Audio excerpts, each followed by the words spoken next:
El deseo superficial puede ser torcido. El deseo superficial es, quiero emborracharme ahora. El deseo superficial es, voy a buscar una prostituta. El deseo superficial es, voy a embriagarme de aplausos. El deseo en su superficie puede ser perverso, porque ese deseo en su superficie se queda a medio camino. Pero si yo busco, si yo exploro, si yo profundizo en el deseo trascendente, en el deseo realmente hondo, en el deseo hondo, lo que yo estoy buscando no es elocuencia, sino verdad.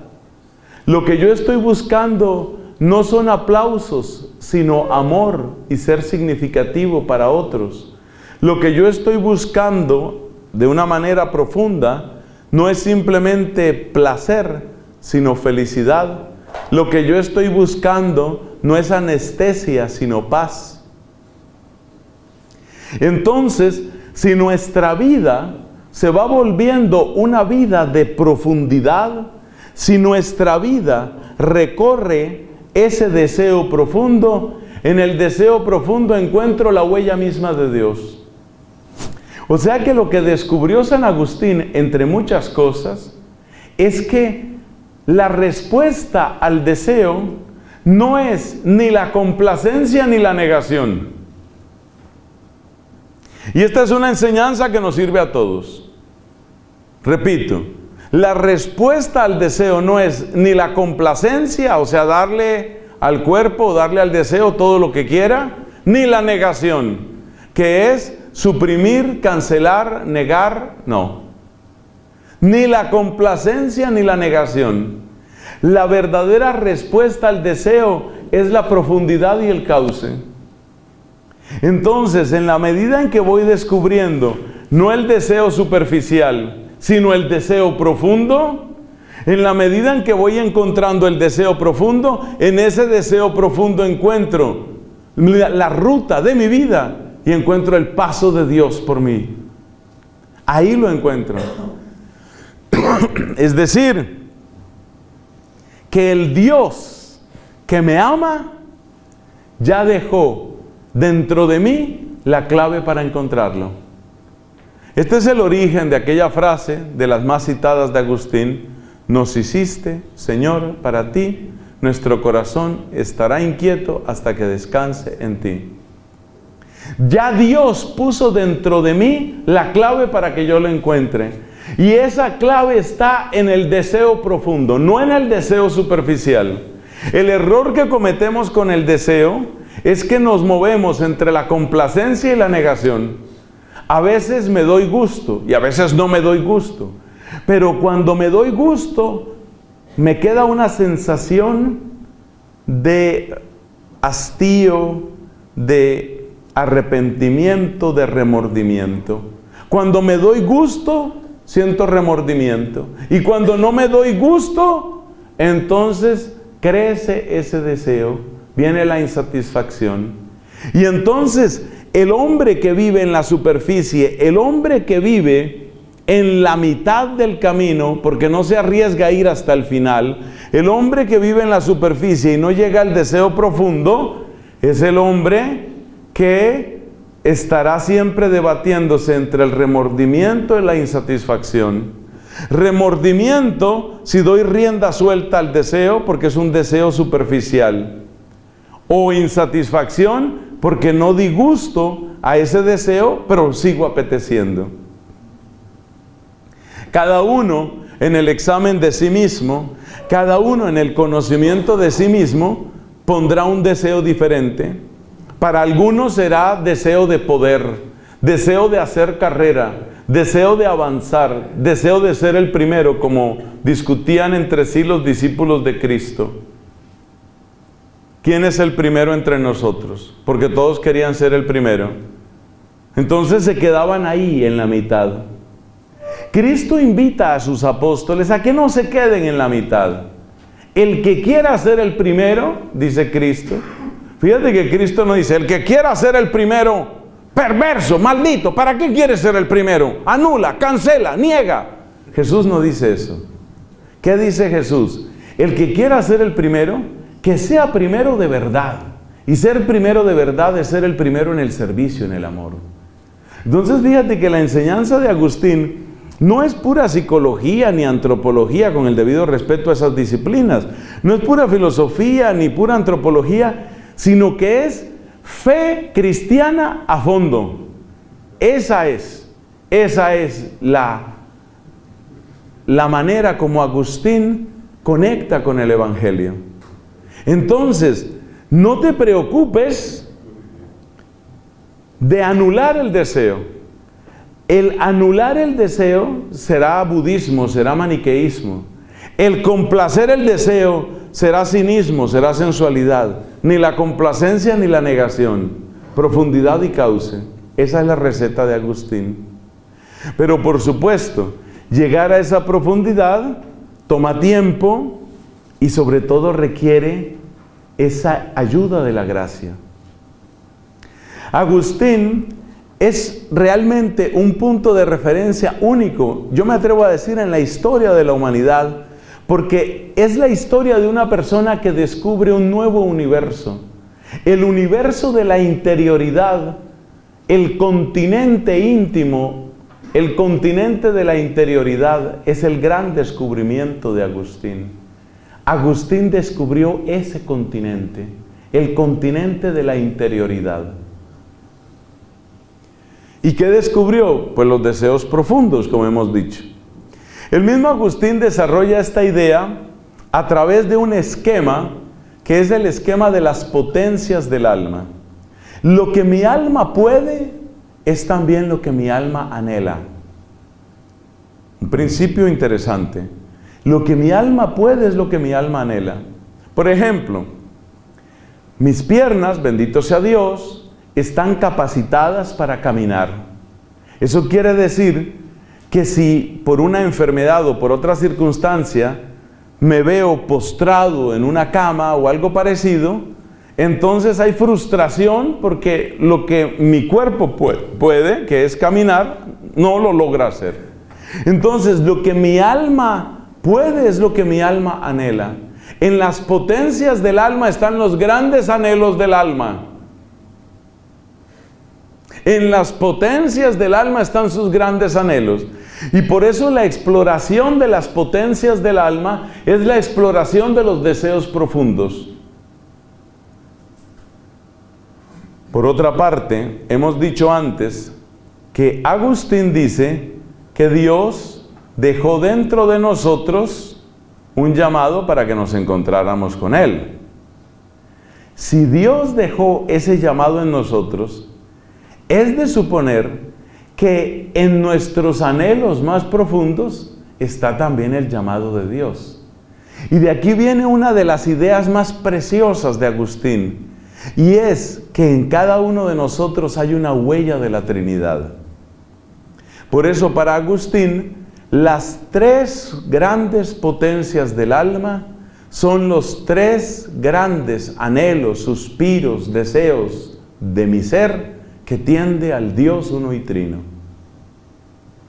Por consiguiente, las tres grandes potencias del alma van a ser las que buscan a Dios Padre, Hijo y Espíritu Santo. De esa manera, la más profunda antropología conecta con la más sublime teología. Es otro de los bienes que le debemos a este gran doctor de la Iglesia. Sin que nadie me lo tome a mal, pero ya te das cuenta por qué yo quiero tanto que volvamos a los padres de la Iglesia. Es que mira estos tesoros. Dime si estos tesoros no son para nuestra gente. Esto no es solo para nosotros, esto es para que lo llevemos a todo el mundo. ¿Cuáles son esas tres grandes potencias y cómo suspiran, cómo anhelan el encuentro con el Dios uno y trino? Mi ser es único, pero mis potencias son tres. Dios es uno y es tres personas. Las tres potencias, según Agustín, son el entendimiento, la voluntad y la memoria. Esta enseñanza de Agustín trascendió con tanta fuerza en la Iglesia Católica que se volvió lugar común de predicación. Y la vamos a encontrar, esta idea la vamos a encontrar en otros autores. Yo llegué a esta enseñanza de San Agustín a través de una doctora de la Iglesia dominica, Santa Catalina de Siena. Santa Catalina habla con frecuencia y con gran profundidad sobre estas mismas tres potencias. Catalina vive en el siglo XIV, Agustín vive entre los siglos IV y V, ya dijimos, murió en el año 430. O sea que le separan prácticamente 1000 años. Pero Agustín realmente se convirtió en el gran maestro de la Iglesia Católica en Occidente, incluso hasta unos siglos posteriores. Las cosas cambian hacia el siglo XVI, cuando empieza a difundirse muy ampliamente por la Reforma de Trento, por el Papa San Pío V, empieza a difundirse extensamente la enseñanza de Santo Tomás de Aquino. Pero podemos decir que durante unos 1200 años, Agustín fue el gran maestro, el gran punto de referencia después de la Sagrada Escritura. Luego viene Santo Tomás de Aquino, que va a ocupar muchos otros siglos, prácticamente hasta nuestro tiempo.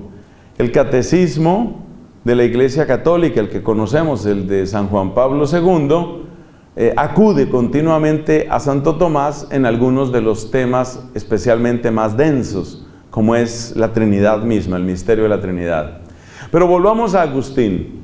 Entonces Agustín plantea estas tres potencias: entendimiento, voluntad y memoria. Hagamos primero una pequeña, esto es como un repaso de teología para algunos, estoy seguro. Hagamos primero una pequeña exposición sobre cómo él entiende cada una de esas potencias.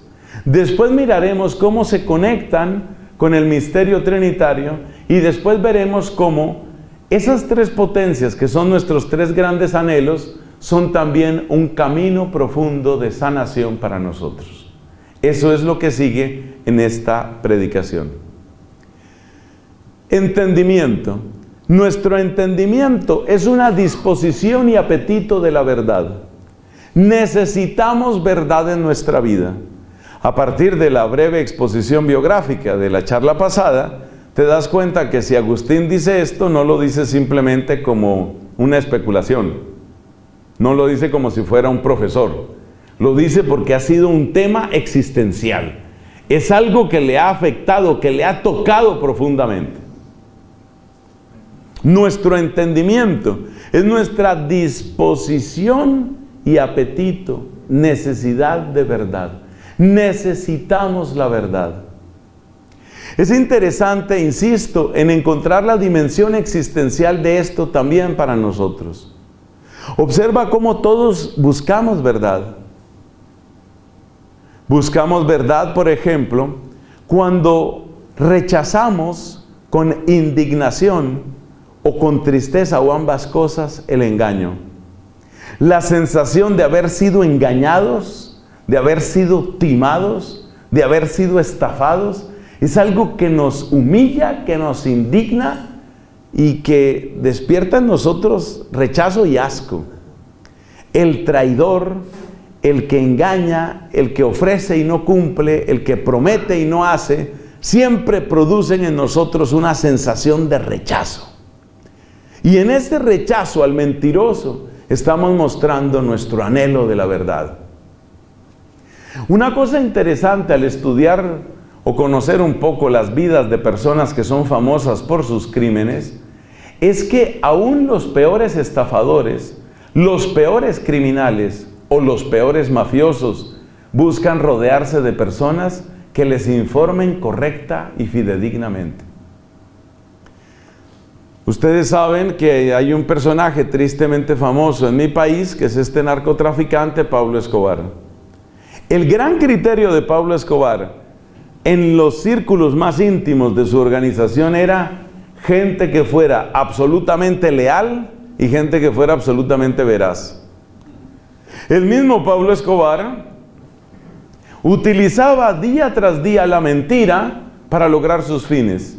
Él usaba la mentira, él practicaba la mentira, pero lo que quería cerca era la verdad. La verdad es una necesidad del corazón humano. Necesitamos verdad. La verdad nos ubica. La verdad nos aterriza.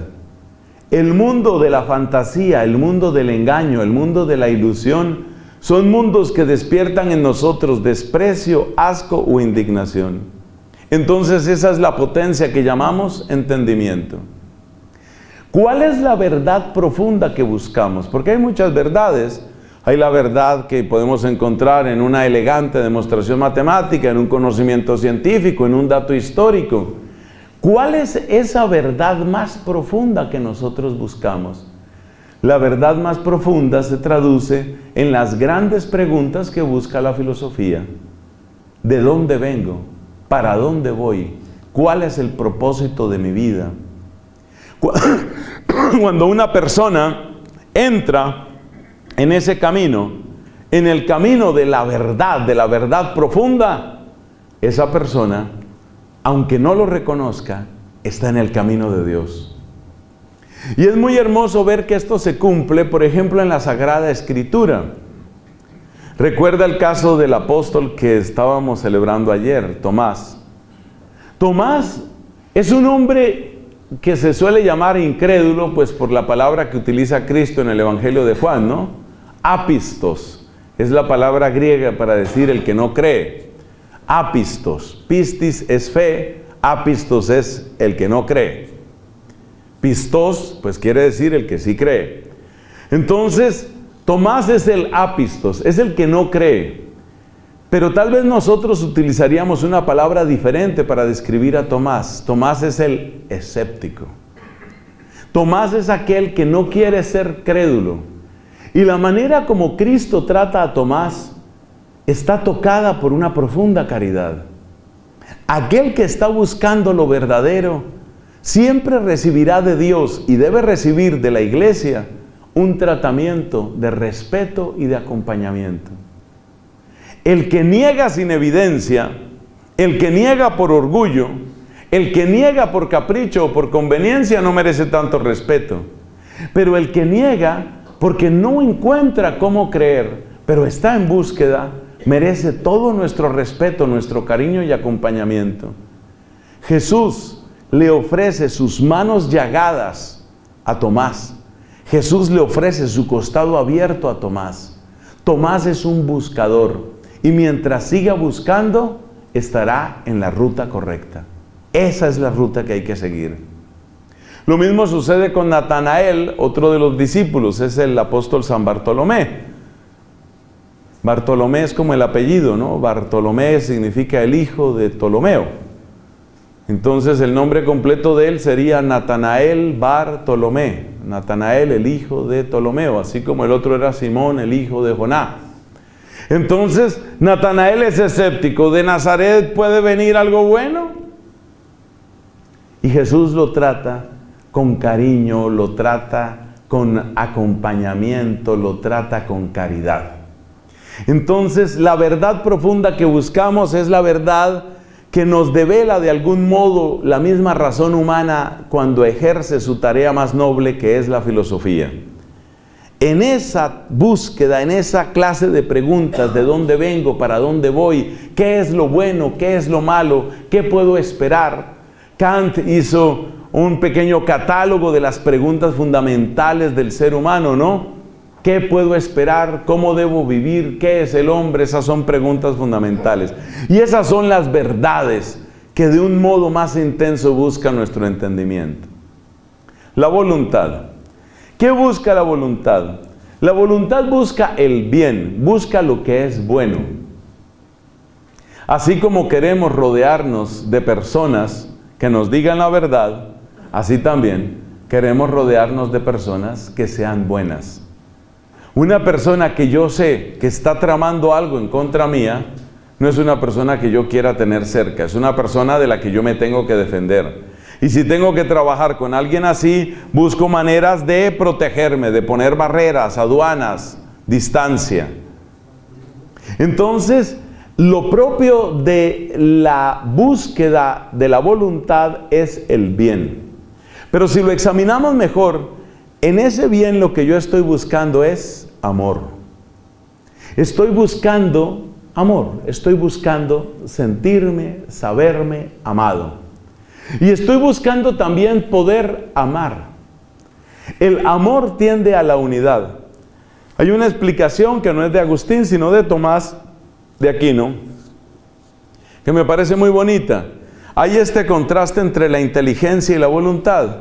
La inteligencia quiere traer el mundo hacia mí, hacia mi entendimiento. La voluntad quiere ponerme en marcha hacia aquello que yo amo. La inteligencia trae el mundo a mí, el amor me mueve a mí hacia lo que amo.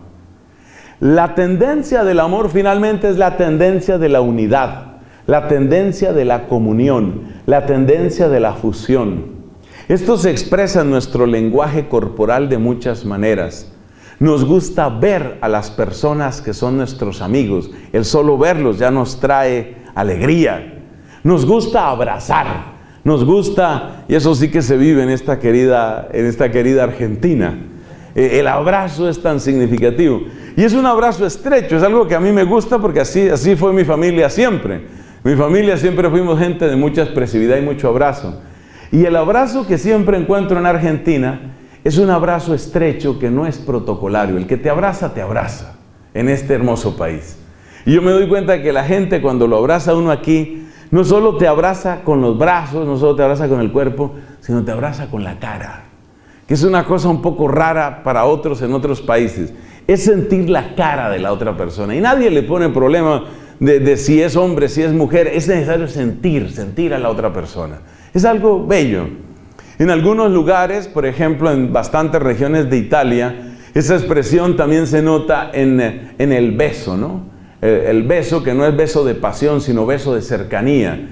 Entonces hay beso entre hermanos, hay beso entre amigos, sobre todo si hay tiempo que no se ve, hombre, y viene el abrazo, tremendo beso, la alegría de encontrarnos. El amor tiende a la unidad. El amor tiende a la unidad. Eso es clave dentro de este desarrollo. La otra potencia de la que tenemos que hablar es la memoria. Esto resulta un poco extraño. Seguramente estamos más acostumbrados al lenguaje que destaca el papel de la inteligencia y de la voluntad, la memoria no tanto. Pero Agustín se da cuenta de que la memoria es también una potencia y que también tiene su propia búsqueda. ¿En qué sentido la memoria es potencia? Pues potencia está relacionado con potere, ¿no? Con poder. La memoria es potencia porque la memoria es la que te sostiene en el ser. Si tú olvidaras un día, Dios nos libre, porque casos han sucedido por aneurismas o lo que sea, si un día nos despertáramos, sin saber quiénes somos, estaríamos paralizados. Sin saber quiénes somos, sin poder recordar el propio nombre, sin recordar lo que podemos hacer, si se nos olvida caminar. Algunos testimonios habremos conocido de personas que han tenido accidentes cerebrovasculares graves y que les ha tocado volver a aprender a hablar.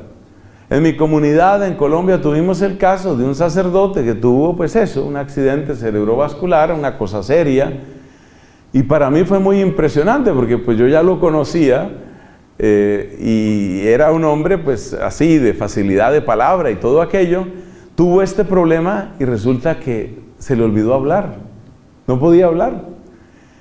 Gracias a Dios, digamos que el daño no fue tan extenso o no fue tan profundo y pudo recuperar el habla. Pero recuperar el habla, ¿qué implicó? Otra vez aprender a hablar, que es una cosa impresionante para uno. No sé si les haya tocado una experiencia de esas, pero es una cosa impresionante para uno porque es ver una persona que tiene 40, 50 años y que a esa edad está preguntando esto cómo se llama y le faltan palabras, y a veces ver la angustia de la persona que no encuentra la palabra para decir.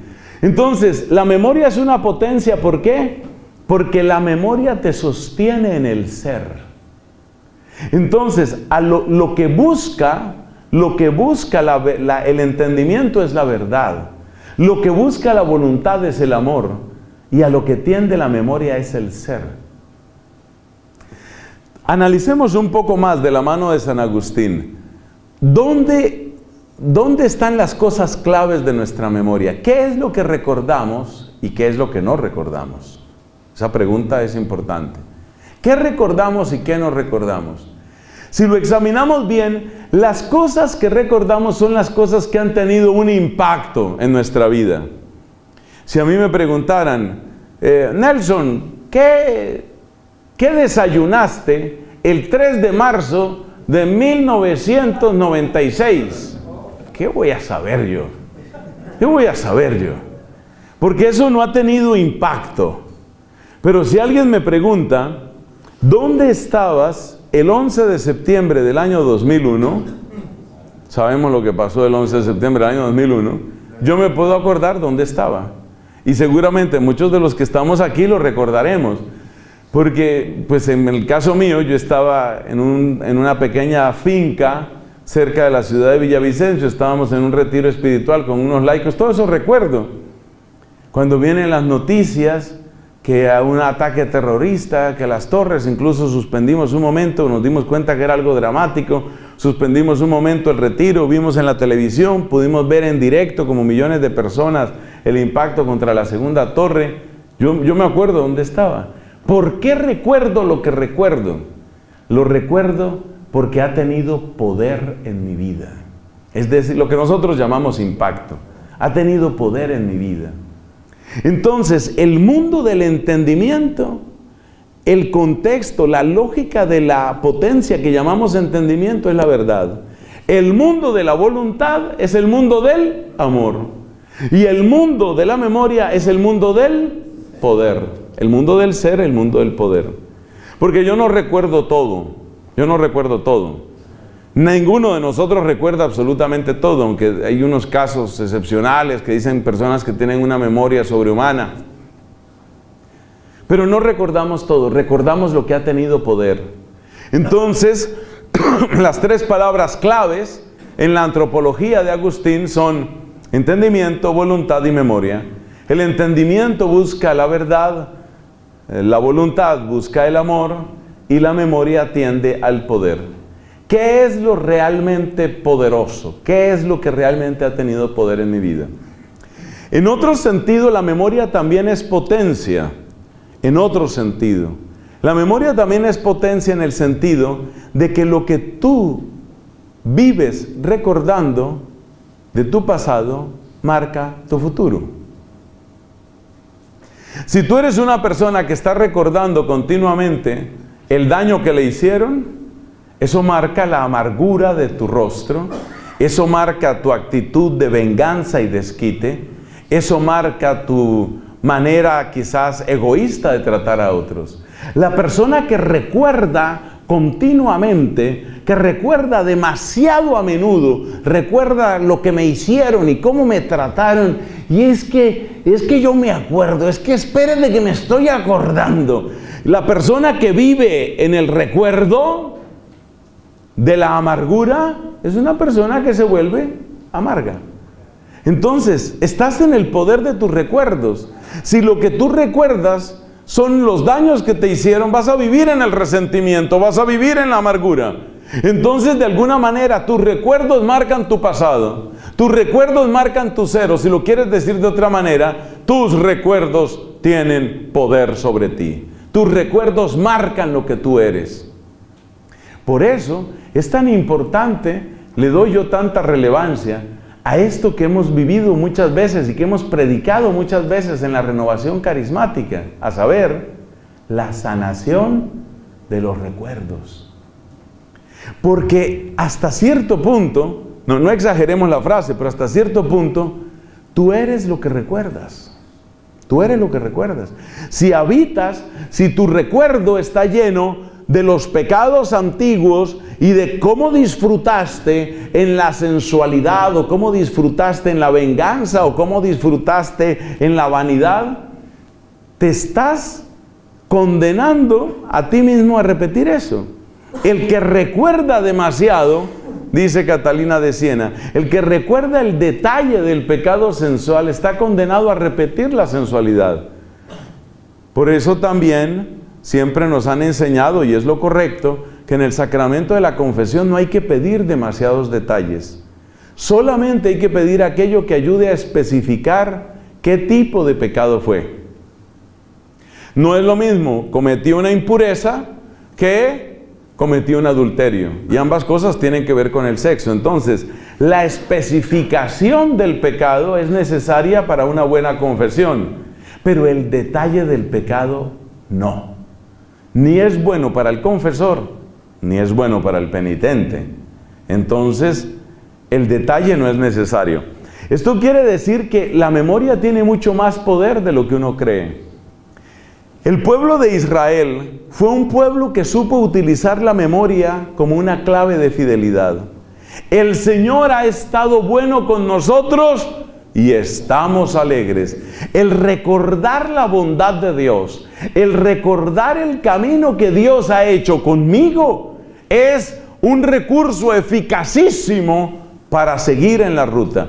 Decía el gran predicador del siglo XVI, Fray Luis de Granada, el Dios que me trajo hasta aquí no me va a abandonar aquí. Entonces, recordar las múltiples providencias, ternuras, el amor, el poder del Señor en mi vida hace que yo tenga una mejor, mucho mejor oportunidad de ser fiel a Él. Esta es una clave para la confianza. La confianza crece no por el entendimiento solamente, no por la voluntad. La confianza, que es la que más nos interesa en este retiro, la confianza crece fundamentalmente a través de la memoria. Si quieres crecer en la confianza, hay que crecer en la memoria. Y es una de las razones por las que Agustín escribe sus confesiones. Las confesiones de Agustín, ¿qué son? Son el recuento de las bondades de Dios. Es decir, estuviste conmigo, ¿no? Acuérdate la frase esa que leíamos en la predicación anterior, ¿no? Tú estabas conmigo, pero yo no estaba contigo. Estuviste cuando yo te necesité y yo te abandoné cuando tú me pedías algo. Esos recuerdos son los que hacen que yo crezca en la confianza. Es imposible crecer en la confianza solo con el entendimiento. Porque yo puedo saber en mi entendimiento que Dios es providente, sí. Pero si no le agrego el ingrediente de la memoria, el solo saber que Dios es providente, finalmente se traduce ya en mi corazón de esta manera. Dios es providente para algunos, a saber si yo seré de ese grupo. Entonces la inteligencia no me hace crecer en la confianza. Lo que me hace crecer en la confianza es la memoria. Y por eso el recordar lo que Dios ha hecho es tan valioso. Para la pastoral familiar y para la pastoral de pareja, este tema de la memoria es fundamental. La manera como una pareja recuerde su historia determina si se separan o si siguen. Así de poderosa es la memoria. Yo destaco tanto, ya ven que le doy esta importancia a la memoria porque es la potencia de la que menos se habla. Hablamos mucho y creo que a veces demasiado de la inteligencia y todo el mundo quiere ser más inteligente y aquí desarrollamos el coeficiente intelectual y otros quieren desarrollar la voluntad, ¿no? Uno de los caminos, y no es que esté mal eso, uno de los caminos para desarrollar hoy la voluntad es este tema de la resiliencia, que es un tema que está un poco en todas partes, desarrollar la resiliencia. Y el ejercitarse en la voluntad también está en otros temas que son comunes en nuestra cultura actual. Por ejemplo, el gimnasio. El gimnasio es un ejercicio que antes de ser ejercicio del cuerpo, es ejercicio de la voluntad. Entonces hay un gimnasio, por ejemplo, en Suecia, hay un gimnasio que tiene este pacto. Resulta que tú pagas tu mensualidad. Si tú vas todos los días al gimnasio, estos te lo registran pues en sus sistemas electrónicos, si tú vas todos los días al gimnasio, al final del mes te devuelven todo tu dinero, o sea, te salió gratis. Pero, si tú faltas aunque sea un solo día, te cobran la mensualidad completa. Entonces, es un negocio interesante, ¿no? Un negocio interesante. Es negocio para ellos porque la gente, ante la perspectiva de tener semejante gimnasio gratis, pues se inscribe y da el dinero. Pero que luego la voluntad les aguante para ir absolutamente todos los días, ya hay muchos que fallan. Y cada uno que falla, dinero que queda para aquel gimnasio. Entonces, nuestra cultura enfatiza la inteligencia. Todos quieren que sus hijos sean más listos, que sean más inteligentes, que desarrollen más idiomas, que trabajen los 2 hemisferios, que, bueno, ahí nos llenan de toda una terminología, ¿no? Toda una terminología que en buena parte yo creo que es charlatanería, pero bueno, ser más inteligentes y más voluntad. Pero el tema de la memoria no. De hecho, esta potencia del alma, según la terminología de Agustín, esta potencia de la memoria casi que interesa que la gente no la tenga. Yo me atrevo a decir que hay programas específicos que quieren destruir la memoria de los pueblos, destruir la memoria en las familias, destruir la memoria en las personas. Ustedes saben que yo conozco muy poco de Argentina, pero me atrevo a pensar que aquí sucede lo mismo que veo en otros sitios: destrucción sistemática de la memoria. Y ustedes se dan cuenta que muchos de nuestros jóvenes realmente desconocen la historia de su país y desconocen quiénes hicieron grande el país. Mucha gente desconoce por qué esta bandera tiene estos colores. Mucha gente desconoce cuáles fueron las convicciones más profundas de aquellos que hicieron posible la República Argentina. Y al sistema, por ponerle un nombre, le interesa el olvido. Al sistema le interesa que nuestros jóvenes sean jóvenes sin raíces y sin memoria, que no sepan nada de su país, que no amen nada de su país, que crean que Argentina empezó hace 15 días. Les interesa eso. ¿Por qué? Porque las personas sin raíces son personas que carecen también ¿de qué? Carecen también de fuerza y carecen de futuro. Todo esto es parte de un programa. Uno no tiene que creer en las teorías de la conspiración, pero que existen, existen. Esto es parte de un programa que consiste en ¿qué? En llenar a la gente de vicios, en quitarle a la gente la memoria y en eliminar las instituciones intermedias. Así que permítanme un paréntesis de 1 minuto, porque ese es el proyecto del nuevo orden mundial. Se lo repito para que usted lo ponga ahí en sus apuntes. No lo vamos a desarrollar en este retiro, pero el proyecto del nuevo orden mundial son 3 cosas. Primero, quitar las instituciones intermedias, que son fundamentalmente la familia y la religión. Eliminar la familia y la religión para que el individuo quede solo y absolutamente dependiente del Estado y de las instituciones supraestatales.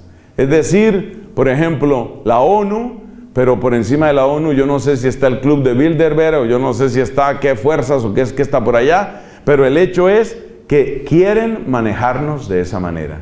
Entonces, los 3 elementos del nuevo orden mundial: desaparecer las instituciones intermedias, que son fundamentalmente la familia y el Estado. Todo este tema de la ideología de género, en el fondo, no es una exaltación de la homosexualidad, que es lo que mucha gente cree. El tema de la exaltación de la homosexualidad, del género, la transexualidad, el feminismo, todo ese proyecto, todo ese paquete, tiene finalmente un propósito. ¿El propósito cuál es? El borrar, el desaparecer lo que es propio, genuino y auténtico de la familia. Que la familia quede irreconocible. Alguien decía, si empiezan a regarse en toda Argentina billetes muy bien hechos de contrabando, llega un momento en el que nadie sabe si comprar o vender, porque no sabe si tu dinero vale o no vale. Entonces, la ideología de género quiere repartir modelos de familia, ideas de familia que son falsas para destruir la familia. El ataque a la iglesia, el descrédito de la iglesia, va en el mismo proyecto. ¿Se trata de qué? Quitar las instituciones intermedias, de manera que el individuo quede solo ante el Estado y las instituciones o fuerzas supraestatales. Primer paso. Segundo paso en el nuevo orden mundial, llenarnos de vicios. No hay nada más fácil que gobernar a un vicioso, porque lo único que le interesa al vicioso es su ración. Dame mi ración de marihuana y te dejo gobernar. Dame mi ración de pornografía y puedes mandarme toda la vida. Dame mi ración de casino y me tienes fiel mientras me necesites. Los vicios son indispensables. Por eso, para asco del alma mía, la Corte Constitucional de mi país aprobó el consumo de sustancias psicoactivas, le hace marihuana, en sitios públicos. Entonces, ya tranquilamente en Colombia cualquiera puede drogarse, pueden marihuanarse en cualquier parque a la vista del que sea. ¿Qué es eso? Es abrir compuertas para que el vicio crezca a la máxima velocidad y con la máxima extensión. ¿Por qué eso? Porque es fácil gobernar viciosos. Lo difícil es gobernar gente que sea inteligente, sobria y casta. Eso sí es difícil. Gobernar gente casta es especialmente difícil, porque el que vive la castidad demuestra con ello solo que tiene una gran capacidad de gobierno sobre sí mismo. Y el que tiene esa capacidad de gobierno sobre sí mismo, también tiene una capacidad de crítica al que quiera gobernarlo. Una generación casta es muy difícil de gobernar. Una generación de gente que esté metida en pornografía, prostitución, masturbación, homosexualismo, orgía, esos no piensan sino en lo suyo. Esos están tan encadenados a sus orgasmos que esos son fáciles de gobernar. Lo difícil es gobernar a los castos. Entonces, los programas del nuevo orden mundial: desaparición de las instituciones intermedias, abundancia de vicios y borrar la memoria. Borrar la memoria. Borrar o cambiar la memoria, ¿no? Hacer desaparecer la memoria. Bueno, estas tres potencias son los tres grandes anhelos del corazón humano. Ya volvemos aquí a San Agustín. Son los grandes anhelos del corazón humano. ¿Qué es lo que busco yo?, se pregunta Agustín. ¿Qué es lo que busco yo cuando busco la verdad? En el fondo, aunque yo mismo no lo sepa, estoy buscando la sabiduría de Dios. Estoy buscando el logos de Dios. Estoy buscando al Hijo de Dios. Mi entendimiento, aunque yo mismo no lo sepa, aunque yo mismo no sea consciente, mi entendimiento está buscando a Cristo. Mi entendimiento, mi inteligencia me la dio Dios para dejar en ella una búsqueda profunda que finalmente tiende hacia Jesucristo. Y la voluntad busca el bien, la voluntad busca el amor. ¿Dónde se sacia mi voluntad? En un amor que no tenga límite, en un amor que sea infinito, en un amor que pueda llenar hasta lo más profundo de ese vacío, de ese abismo que hay en mí. En mí hay un abismo inmenso, una necesidad inagotable de amor. Solo lo puede llenar un amor que sea inagotable. Ese es el Espíritu Santo. Entonces, en el fondo mi voluntad, que es apetito finalmente de amor, busca al Espíritu Santo. En el fondo mi voluntad anhela el Espíritu Santo. Y por eso cuando viene la efusión, como esta noche, Dios mediante, vamos a tener una oración muy especial y muy fuerte de efusión. Cuando llega la efusión, hay una sensación de saciedad, una sensación que se describe con tantas palabras, pero una de ellas es: llegué. Es una sensación de puerto, es una sensación de acogida, es una sensación de abrazo, es una sensación de plenitud. La efusión, el bautismo que llamamos a veces en la renovación carismática, el bautismo en el Espíritu Santo, es una sensación de saciedad. Y esa sensación de bendita saciedad y de ser uno incluso rebosado y rebasado por el amor, es lo que produce dones como el don de lenguas. ¿Qué es el don de lenguas? Entendido aquí como glosolalia, sobre eso nos han explicado mucho. ¿Qué es el don de lenguas? El don de lenguas es la imposibilidad de poner en palabras humanas esa abundancia de amor que estás recibiendo. Ese es el don de lenguas. De manera que para mí la pregunta no es ¿por qué sucede el don de lenguas? Para mí la pregunta es ¿por qué no hay más gente que viva el don de lenguas? Es que el don de lenguas tendría que ser algo muy natural. Es que me parece muy extraño que tú te encuentres con el Dios infinito y te quedes tranquilo.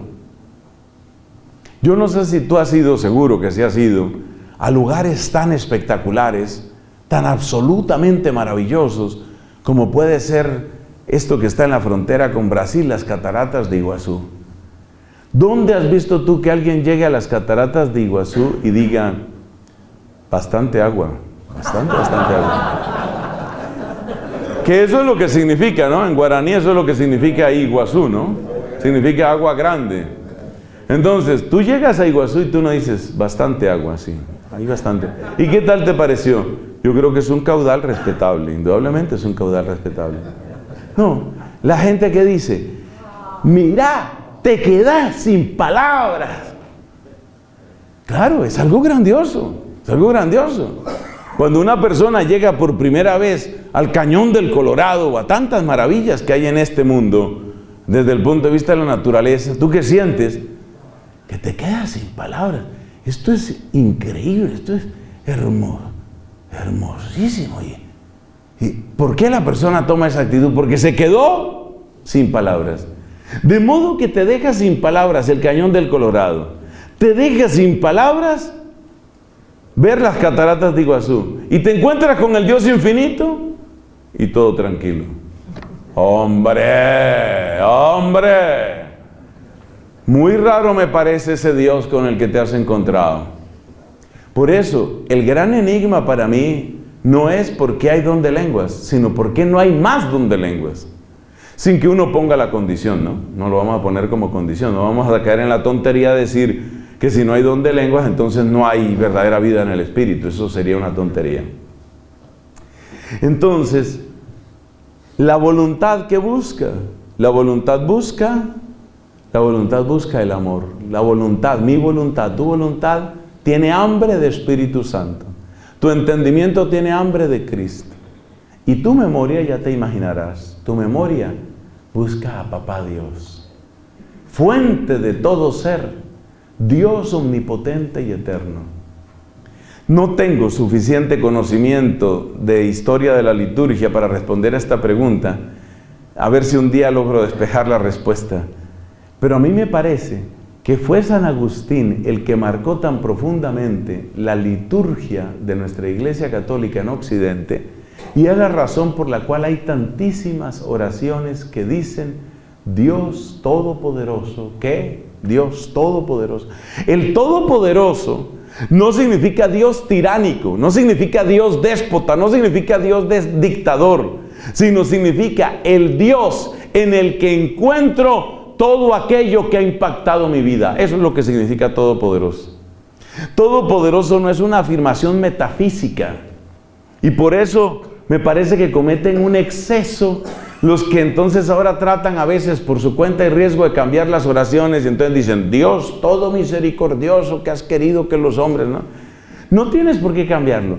Cuando nosotros decimos Dios Todopoderoso, lo decimos desde lo que significa la palabra poder en la Biblia. Y la palabra poder en la Biblia no significa un poder caprichoso, sino significa la irrupción del Dios potente en la historia de su pueblo. Dios Todopoderoso significa Dios que has impactado nuestra vida, Dios que has transformado nuestra vida, Dios que nos has hecho criaturas nuevas, Dios que has marcado nuestro ser, Dios que eres la única fuente del ser. Esa es la interpretación agustiniana del Todopoderoso, el omnipotens et sempiterne Deus. Esa es la interpretación que hay que tener ahí. Entonces, mis hermanos, y aquí terminamos nuestra reflexión. Según San Agustín, simple y llanamente, estamos hechos para la Trinidad. Lo llevas dentro, lo llevas dentro. Tu inteligencia tiende al Hijo. Tu voluntad tiende al Espíritu Santo. Y tu memoria finalmente busca a Papá Dios. De algún modo, el fondo de tu ser recuerda que eres de Dios. Eso es lo que significa que tu memoria busca a Papá Dios. El fondo de tu ser, de algún modo recuerda que tú eres de Dios. Y el día que te encuentras con el Abba, el día que te encuentras con tu Abba, es como si encontraras de dónde vienes y para quién fuiste hecho. Gloria al Padre, al Hijo y al Espíritu Santo.